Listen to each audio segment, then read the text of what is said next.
Human beings absolutely follow through on who they believe they are. If you said to me, well, I'm really gonna work hard to stop smoking, but I've been a smoker my whole life and I am a smoker, I know your days are numbered. You're gonna be back smoking cigarettes again, because we all act consistent with who we believe we are. I tell people the strongest force in the whole human personality is this need to stay consistent with how we define ourselves. If you define yourself as somebody who is really conservative, you're not gonna be crazy and act nuts unless you're really drunk or something, and then you can say it's the alcohol, when it's really just you finally getting permission to be yourself. The alcohol is your excuse. If you're a really crazy person, you act crazy, outrageous, playful. You don't act conservative because that's not who you are.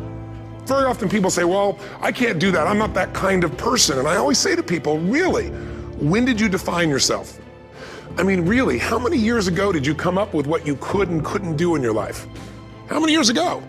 Most people, if they really look at how they're living their life today, it's based on a set of standards, a set of beliefs that they made choices about 10, 20, 30 or more years ago. I mean, very often we made decisions in our youth or very young about what to believe, about what we were capable of, about who we are as a person, and that becomes the glass ceiling, if you will, that controls us. There's a corny metaphor, but it's true. I remember one time I was with my family at the circus, and there was a person there and they had this big giant elephant, and you look at this elephant and they take this little rope, put it around the elephant's neck, and they drive this stake into the ground. And I mean, you look at this and you know that elephant could rip down the entire tent with almost no effort, and yet the elephant doesn't struggle, doesn't try. Why? Because the elephant's conditioned. And they take that elephant and condition the elephant when it's a baby elephant. That's how they train him. When it's a little baby elephant and it doesn't have the power yet, they put a big rope around it and they drive this huge stake in the ground, and the elephant fights and fights and fights. And one day, finally, that elephant decides, I'm not capable of pulling this out. And once that becomes the definition of an identity of anyone, an elephant in this case, they don't even try anymore. It's just who I am, that's how it is, that's just the way it is in my life. I'd like to ask you to take a look at any place you've got a limitation and ask yourself, when did I decide to accept that limitation? And you may not even see it as a limitation, you might see it as just that's who I am. But so often in our lives, we've adapted to be a certain way so that we don't fail or so that people will like us or respect us, but it's not necessarily who we are. Joy comes when you're spontaneous. It's really hard to be truly happy when you're not being yourself. And most of us have no clue who we are. And so a big part of my work, if you've ever been to an event, is to get people to do things spontaneously without thinking, because that's when the real you shows up. That's when the energy comes alive. And when you do that, when you start to connect to your true nature, suddenly there's energy available for you to set a higher standard for what you want in your life. That's what this is really all about. And when I talk about standards, when I talk about, shoulds versus musts, think about your own life. I know there have been areas in your life where some point in time you just shifted and you raised the standard and your life changed. Because whatever people have their identity attached to, they live. We live who we believe we are. That's just how it works. It's just kind of like, I'll give you an example. Look at your physical body. Your physical body today is an absolute reflection of only one thing, not your goals, not your desires, but your standards. The identity you have for yourself. If your standard is you're an athlete, then there's a certain amount of strength, a muscle tone, and energy that's available in your body on a regular basis because that's who you are. And so you do whatever's necessary to maintain that identity. Again, the strongest force in the human personality is this need to stay consistent with how we define ourselves. Because if you don't know who you are, you wouldn't know how to act. Once you lock in on that identity, your brain finds a way to keep you there.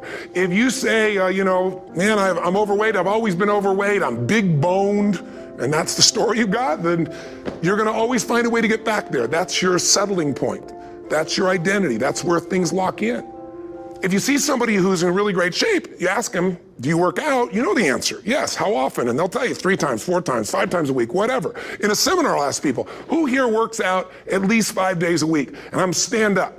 And you look around that room and you know that they work out 5 times a week because you can see their body. You don't just get a result without some kind of action, without some form of ritual. Ritual meaning actions you do consistently. Now, do you think those people that are out there working out 5 days a week, do they have more time than you do? Or I have, or anybody else? Of course not. Is their life less busy? Of course not. It's just a must for them. They must work out that way, and they've made that turn and their life changed. So I'm not saying you have to work out 5 days a week.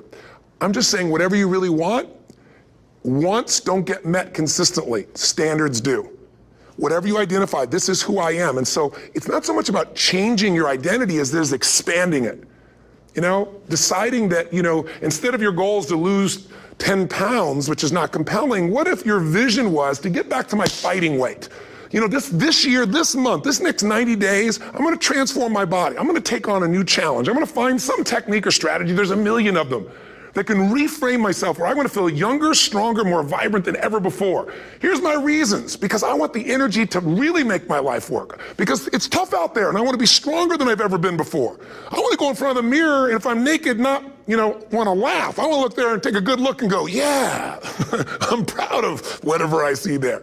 Whatever it takes, something's gonna make you laugh, smile, something that's gonna tease yourself, but something's gonna move you to another level. If you identify yourself in a new way and you own that every day, and that becomes the standard of how you live, you'll find the way to make that standard real. Money's the same way. Think about it, it doesn't matter what's happening, quote unquote, in the marketplace. People that make money find a way to make money no matter what, don't they? I mean, most people's standard is to pay their bills. So that's what most people find a way to do, even when economic times get tough. Most people, if that's their absolute standard, they find a way. Some people's standard is pay their bills most of the time. And so most of the time they do. Some people's standard is not just to pay their bills, but to take care of their family and maybe even some of their friends. And they find a way. In fact, you know, some people may be in a family where they don't have enough money, they barely have money to pay their bills. They work their guts out. And then somebody, their mother, their father, somebody else, their sister gets ill, and there's not enough money to take care of it. Nobody else has money in the family. They don't either, but they find a way to get that money to take care of their mother or father, don't they? And pay their bills. They never could do it before. Why? The situation made them raise their own standard. And not everybody does that. Somebody else in the family might have money and still not take care of their mother. It all comes down to the inner game, my friends. Changing your life is a change in the inner game. The outside world you can't control, but you have absolute control over this one if you learn the dynamics of what shapes you. And identity is one of those simple, clear, fundamental basics that if you start to shift it, everything else will shift in your life as well. Some people, by the way, have to have more than enough money to do what they want, when they want, where they want, with whomever they want, contribute the way they want. And if that's their must, they find a way. I know that sounds overly simplistic, but it's true. You know, somebody once said you can take all the money in the world out of the hands of everybody, out of all the wealthy people in the world who are really successful, give it to other people. It wouldn't take too long, those people would have it back in their hands. It's not because they're manipulative, it's because they have a standard. Some are manipulative, don't get me wrong, but they've got a standard of what they're gonna find a way to make happen. I'm just simply saying to you, take those 3 magic words and live them. Raise your standard. And if you really wanna do it, then I'll tell you the most important secret. Have you ever done this? Have you ever told yourself you're raising your standard? Okay, I'm gonna go make this happen. I'm gonna go make this much money. I'm gonna transform my kids. I'm gonna create the ultimate relationship in my life. I'm gonna transform my body, whatever it is. And then you don't have strong enough reasons and you don't use it. You don't follow through. It's because you didn't back up your standards with what makes those standards real, and that's rituals. Rituals are where the power is. Whenever we do our Robbins results coaching, and we say Robbins equals results, the way we get results with people, it's the same way if you listen to my Ultimate Edge program, or back in the old days, Personal Power, or if you went to one of my seminars. You know what I do is I take these huge challenges you got and we break them down into little bite-sized steps. Little things you do each day that after you do them, you get so much momentum that it's easy to succeed. You're not overwhelmed. You have these victory day after day after day on little things. If you went through Ultimate Edge, I'm sure you learned about the hour of power, or the 15 minutes to be able to be fulfilled, or 30 minutes to thrive, where you literally just condition your body and emotion with a couple little rituals. So it doesn't matter what's going on in your world, you feel that strength, and it's not fake, it's not some pump up, it's coming from inside you, and it works. Rituals define us. See, all the results in your life are coming from your rituals. They start with a standard and then have rituals that follow it up. Like, for example, if you are where you want to be physically, you have very different rituals than if you're not where you want to be physically. If you're overweight, you and I both know you got a different ritual than if you're physically fit. Completely different. You get up in the morning, what's the first thing you do if you're fit? Your shoes are there, you roll over, Doesn't matter how you feel, you put on your shoes, you lace them, you start walking, or whatever that ritual is. If you're overweight, you roll over and you have a very different ritual. You might roll over several times to turn the alarm clock off. You go in and get your mocha, smocha, whatever, special coffee. You stop by at Starbucks, or whatever the case may be. You have your nice sugar muffin.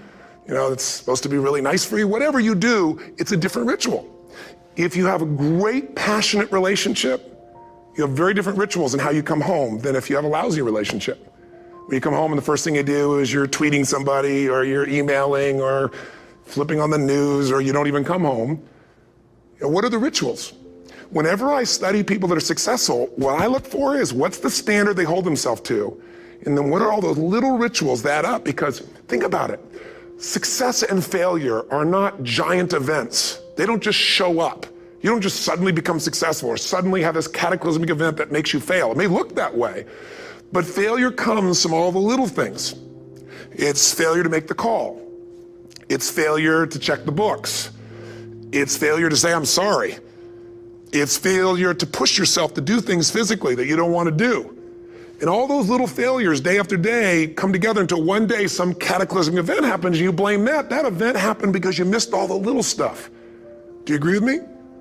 And success, by the way, is not some overnight event. It's all these little things. Success is having a vision. Success is making it compelling. Success is really seeing it and feeling it every day with strong enough reasons. Success is feeling the sense that I'm here to grow and I'm here to give something to the world more than just myself. Success is caring about other people. Success is calling and saying, I love you in the middle of the day for no damn reason. Or sending a note. That'll change your relationship. Have a ritual of something funny, playful, or a surprise you do. How many relationships are dead today because they have no surprise rituals anymore? You need to have some rituals, some cool things you do that nobody else does that gives you a better life than anybody else has. All the little stuff. That's where success comes from.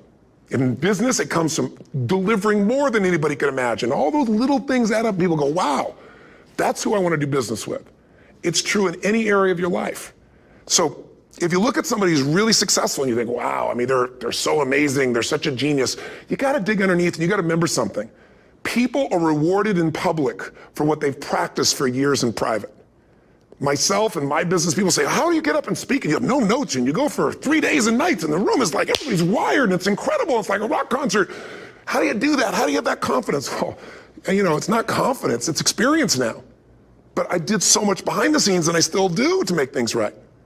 How many people would know that since the time I was 17 years old, before I walk out on stage, still do to this day, wouldn't need to do it, but I still do it, I never walk out there without being in an absolute peak state of mind.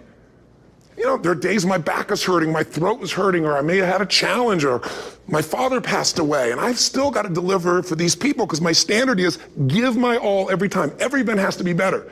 Talk to anybody who's been to our events for 5, 10 years, some of our trainers, and I'll say, I don't know how he does it. He always finds a way to make it better. That's not an ego thing. That's a standard in me. I have to find the way. And my ritual, though, is I prepare, I think, I gather new information, I figure out how to put something across better. What do people need? I spend time with our customers. I see what's going on. And before I get on stage each time, I have this little ritual to put myself in a state of mind. And I did it starting like 17 years old. I started doing it. I'd say, I now command my subconscious mind. And I say this out loud several times, this little phrase, set of phrases, as an incantation to kind of condition my mind and body. And I'd say, I now command my subconscious mind to direct me in helping as many people as possible today by giving me the strength and the emotion and the humor and the brevity, whatever it takes to show this person and help this person change their life now. And I started that with a person when I worked with people one-on-one, and I would do that for 45 minutes driving in my Volkswagen to go serve and coach somebody for the first time. Now I don't say that person, I say these people, and I can go out in a room of 10,000 people and deliver for 50 hours, and I do it every time I come back on stage. It's a ritual to go into peak state. Peak states don't just show up, they don't interrupt you. Great ideas don't interrupt you, you gotta pursue them. I talked to Michael Jordan, I'll never forget, at the peak of his career, and got to watch his final game. Saw him backstage and spent some time with him, and it was a pretty exciting time. He was the greatest basketball player I think that ever lived and has ever lived. And I asked him, I said, what sets you apart, Michael? What is it? And is it God-given talent, ability, skill? What is it? And he said, Tony, he said, I can shoot you straight. It's not, me trying to act humble. He goes, I have a lot of talent, a lot of God-given talent, a lot of skill. I've worked really hard. But he said, really, it's my standards. He said, every day I demand more from myself than anybody else could humanly expect. I'm not competing with somebody else. I'm competing with what I'm capable of. Magic formula. Because most of us lower our standards. Why? Because who you spend time with, my friends, is who you become. One of the biggest reasons I started going to seminars when I was like 17 is I had nobody around me as a great role model. I could read about somebody, but being around people, being in that environment was very different. Finding a way to go to work with someone who lived that standard of life was very different. You get around people with low standards and you compete with it. You don't need to compete with it. It's like, okay. I mean, remember Jerry Springer? I don't know if he's still in the air, but I remember he used to get people on the show and I thought, where would he find these people? And why would people watch? I'll tell you why they watch. They watch these people and go, my life's still pretty darn good compared to that person. Look at them. You don't have to change your life. All you have to do is find somebody with a lower standard and you'll feel good about yourself. But if you feel that good feeling, it's an illusion. The only thing that's going to make you happy, my friend, and this year or any other, is to step up. It's to raise the standard. It's to discover what you're capable of and feel that incredible power of pushing through whatever's holding you back and get to the other side of more of your true self. That's what this game's all about. And look at the best of the world in anything. Tiger Woods, what's his vision? To win golf tournaments? No, to be the best that ever lived. That's his goal. That's his vision. But here's what's interesting. He backs it up with rituals. If you just have a vision and you don't have the rituals, stop lying to yourself. His rituals are, he started doing things nobody did before. He went and started lifting weights. Golfers lifting weights? No way. He went out and he changed his swing when he was the best in the world because he realized in order to be the best that ever lived, he was gonna have to change his swing. If you know anything about golf, you don't change your swing when you're the best. And he went and retrained himself because he has different rituals than other golfers. Now many people are modeling his rituals to get better. It's amazing. You know, you look at somebody like Michael Phelps, the 2008 swimmer, won 7, only 2 people, I think, in history, if I remember correctly, that have gotten 7 gold medals in one session.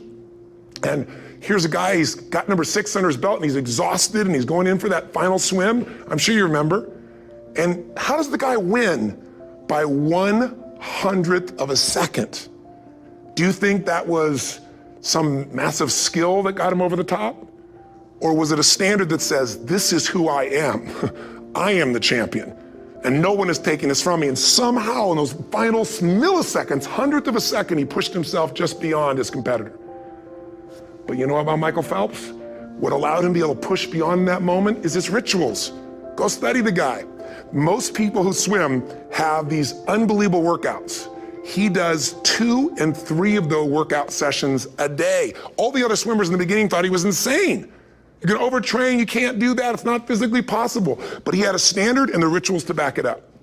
So here's my final message to you, because I've gotten carried away. I thought I was gonna send you like a 5-minute message, but as you can see, there's no script here. It's just me going a little crazy with you, but I wanna really see you get what you want this year. Don't let this year be like last. And if last year was great, still don't let it be that way. Raise the standard. If your life is perfect and extraordinary, you darn well know you're not gonna be happy unless you keep making it better. That's what makes us feel alive. It's not what we get that makes us happy. It's who we become and what we're able to give because we become more. That sense of contribution is what creates the deepest meaning. So here's my assignment for you if you want one. If you want to go from conversation to some action, here's a simple thing to do.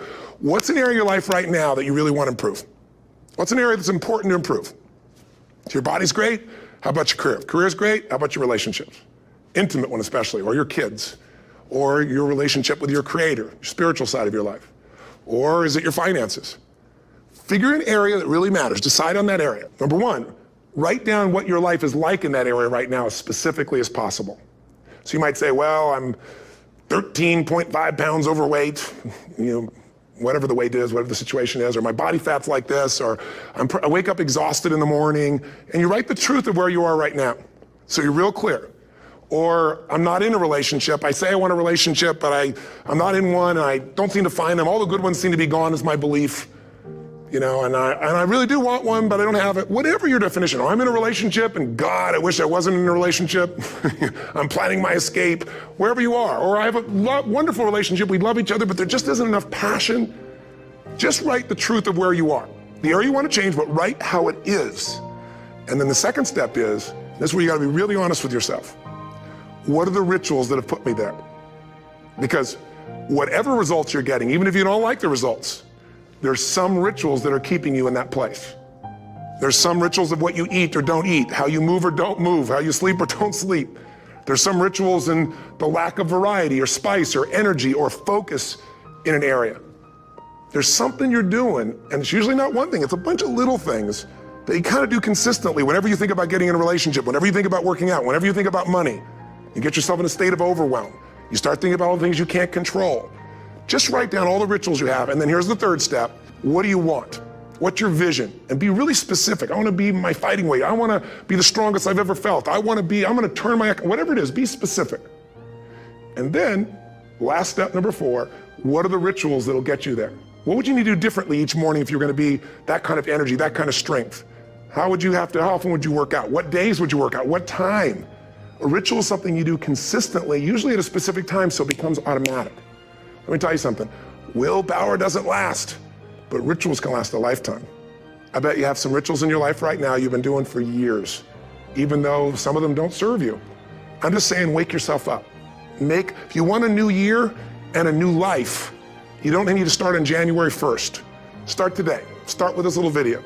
And just begin to see what happens and see how easy it is to just do a few little rituals. Don't do them all, just do 2 or 3 new things. And you know what happens? You'll get momentum. Because once you discipline yourself in one area of your life, you feel yourself doing it in other areas as well. I always say something that my original teacher taught me. I always remind people, there's always 2 pains in life. There's the pain of discipline, or there's the pain of regret. And discipline weighs ounces, as my friend Jim Rohn taught me. Regret weighs tons. You don't want to have regret. So right now, what do you want to change? What's it really like? What are the rituals that got you there? That'll take a little homework. If you're not sure, ask the people around you. They'll tell you what your rituals are. What do I really want in depth? What are the rituals that'll get me there? And then get yourself to start a few of those actions and lock them in place. If I can help you in any way, we're here as a company to support you. Come have an event with us. Come to Unleash the Power Within or Mastery University, or get a coach. You can get a free coaching session if you call our company and click on something on this. Will probably have something on it, or get a product, or don't do anything with us, but do something with somebody, starting with you.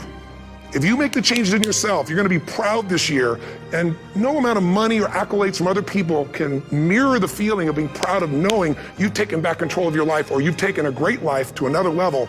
Because once you do that, you have something you can give other people, whether it be your kids or your friends or your family, and ultimately that's what life's about.